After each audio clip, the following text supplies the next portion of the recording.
Bonjour à tous, j'espère que vous allez bien. Bienvenue sur ma chaîne Un jour mon budget.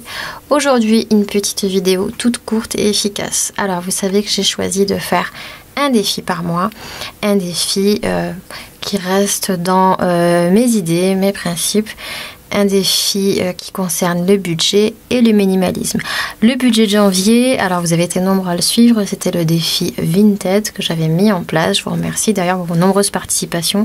J'espère que vous avez pu avoir de très jolies ventes grâce à ça et quand même des super désencombrements de votre maison, quelque chose d'efficace. Alors c'est pas aussi parfait, ça prend du temps, mais j'espère que ça vous a quand même fait bien commencer l'année par quelques économies, sans vraiment toucher à l'argent ou au budget. C'est vraiment des choses pour vider son placard.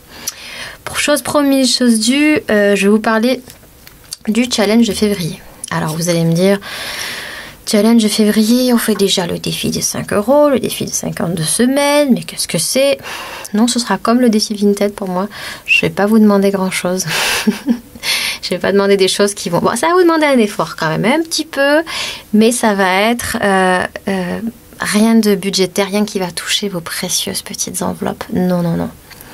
Le défi de février, attention, je vous l'annonce, challenge de février, ce sera le mois du fait maison. Mais le fait maison, comment ça, le fait maison? Qu'est-ce qu'elle raconte? Le fait maison. Le fait maison, vous savez, cette qualité qui se perd, qui s'est perdue. Nos mères, nos grands-mères le pratiquaient un peu plus que nous. Alors, ce défi, je vais vous en parler rapidement. Février sera le mois placé sous le signe du fait maison. Alors, février, c'est un petit mois, on le sait, sur 28 jours. Et ce que je vais vous demander, ce que je vais vous challenger, c'est au quotidien, chaque jour, d'avoir une ou plusieurs actions qui sont faites autour du fait maison. Vous allez vous demander chaque jour, qu'ai-je fait de fait maison aujourd'hui? Dis donc, qu'est-ce que j'ai bricolé moi-même avec mes petites mains? Alors, je vais vous donner quand même quelques avantages à tout ça. L'avantage, vous le savez, c'est bon pour la planète. En général, on utilise la plupart du temps des choses qu'on a dans ses placards. On fait en fonction de ses envies, de ses besoins, de ses budgets. C'est un modèle économique plus sain et surtout, techniquement, vraiment normalement consumériste. On essaye d'aller dans ce sens-là. Alors pour la cuisine, ça veut dire manger maison. Alors manger maison, on le sait, ça a un goût sans pareil, c'est bon pour la santé. Vous avez peut-être forcément des souvenirs d'enfance, de mère ou de grand-mère. Ça marche aussi pour les papas et les grands-pères qui vous cuisinez quelque chose d'inimitable. Le fait maison laisse nécessairement une trace dans vos souvenirs. Rappelez-vous la Madeleine de Proust, c'est exactement ça. Alors, qu'est-ce que je peux faire en fait maison? Ça peut être mon repas, tout simplement, vous allez me dire, mais je cuisine tous les jours, c'est bon. Ça peut être le repas. Il vous manque un dessert, vous faites un dessert maison. Vos enfants n'ont plus de goûter, on part sur le goûter maison. Pour votre maison, ça peut être un produit ménager, la lessive, faire votre pain. Ça peut être un cadeau, vous avez quelque chose à offrir. Je pars sur mon challenge du fait maison. Une activité manuelle, du do-it-yourself, ce genre de choses, du DIY, comme on dit. Et ça peut être possible. Donc, on va réaliser un petit tracker, je vous le montrerai sur Instagram. Qu'ai-je fait de fait maison aujourd'hui? Peut-être que vous faites déjà beaucoup de choses, vraiment, et du coup, le challenge est pratiquement hautement réussi. Mais parfois, on remet cette idée un petit peu au centre des choses et on se pose la question. Pourquoi partir sur le fait maison? J'y reviens pour deux raisons. La raison principale, déjà, vous le savez, on suit plutôt un fil rouge autour de l'économie ou autour du budget. C'est moins cher. C'est vraiment moins cher. J'en ai parlé quand je parlais du budget alimentation. Selon ce qu'on fait, si on le fait bien avec très peu d'ingrédients, c'est moins cher. Mais aussi pour des notions écologiques. Je pourrais faire une vidéo à part sur les zéro déchets si ça vous tente. On en parlait justement avec une abonnée. Moi, depuis novembre 2015, je me suis profondément intéressée au zéro déchet. J'ai eu un espèce de choc en novembre 2015 en lisant le livre de Bea Johnson, Zero Waste, enfin zéro déchet. Et vraiment, j'ai modifié considérablement mes habitudes. Tout comme le livre aussi de Jérémy Pichon sur le sujet. il s'est passé quand même pas mal de déclics. C'est surtout quand on devient parent qu'on a ce genre de déclic et qu'on observe la société telle qu'elle est aujourd'hui. Ça pourra faire l'objet d'une vidéo à part. Donc le mois du fait maison qui est là, eh bien écoutez, ça va être quelque chose de particulier que je vous propose de faire. Vous demandez tous les jours qu'ai-je fait de fait maison et à la fin ensemble on dressera un bilan en fin de mois avec l'estimation de vos économies. J'essaierai de le noter dans un tracker.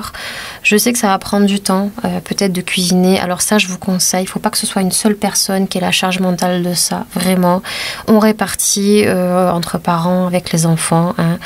Le but c'est pas que vous ayez un niveau de stress qui monte à cause de ça parce que vous n'avez pas fait les goûters maison du lendemain.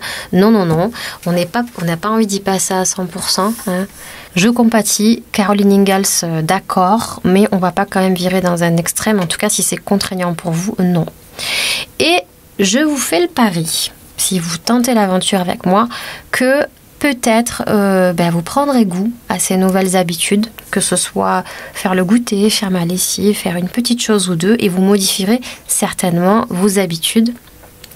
Ou alors peut-être que ce challenge n'est pas pour vous, si le zéro déchet n'a pas de secret pour vous, si vous faites tout en fait maison, vous êtes déjà très investi sur le sujet, là-dessus déjà je vous félicite. Mais peut-être que ce challenge vous donnera pourquoi pas l'occasion de trouver de nouvelles recettes. On dit qu'il faut 45 jours pour que notre cerveau adopte une nouvelle habitude. Eh bien écoutez, libre à vous de continuer au-delà de ce mois et de constater les effets de ce nouveau défi sur votre vie, sur votre famille, sur votre santé, etc.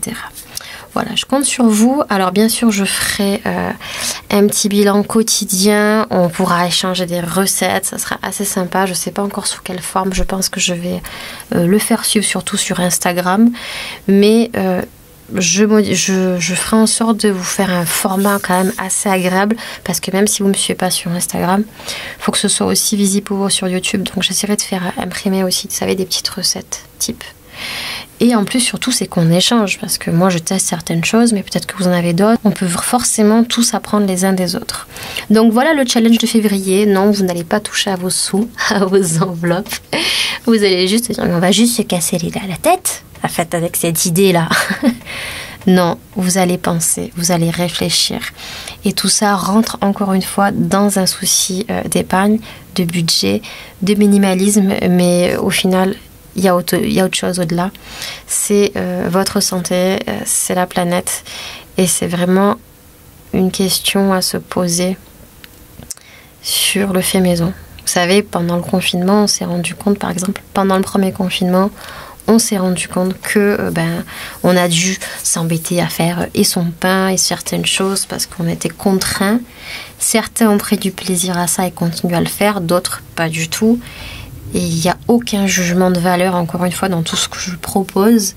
Ce sont des petites idées. J'ai toujours plein de petites idées à la minute comme ça qui me viennent et je me dis, tous les mois, on va partir sur quelque chose ensemble. Allez, je vous laisse me dire des nouvelles de ce défi-là et je vous attends au tournant dès le 1er février sur Instagram. On appellera ça hashtag le défi février, un JMB, un jour mon budget. Et j'espère vraiment qu'on sera nombreux. Voilà, n'hésitez pas à me taguer aussi. Et je suis sûre qu'on peut avoir des bonnes idées recettes et s'amuser. Je vous dis à très bientôt. Prenez soin de vous.